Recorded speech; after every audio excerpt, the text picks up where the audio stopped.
Well, in the book Too Valuable to Lose, a study was done on mission personnel and the reasons why they leave the field. And one of the top reasons listed was because of children's education and family needs.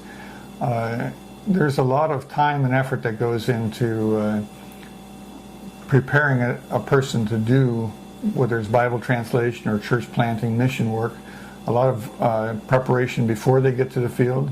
When they get to the field, they have to do language study. They have to learn the national language. If they're doing Bible translation, they have to learn the target language that they're working in.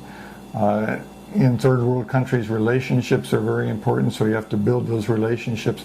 All of that takes time before you can get to the place where you're really at full stride doing the work that God's called you to do.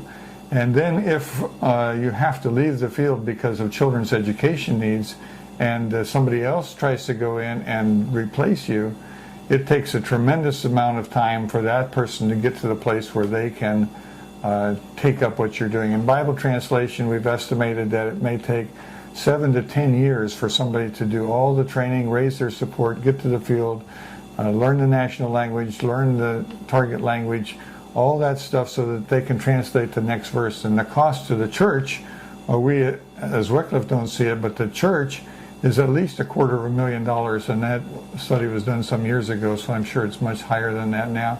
So if we can keep families on the field to accomplish the job that God's called them to do, we're way ahead rather than having them there for a few years, leave and replace them with somebody else.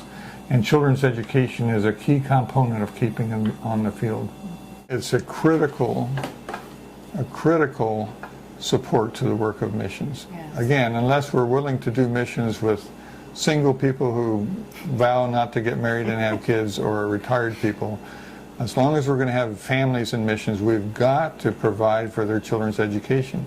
And we've had families, many families tell us, if it wasn't for this school, if it wasn't for you guys here, we would not be able to stay here and finish the job that God has called us to do. So it's a critical support to the work of missions.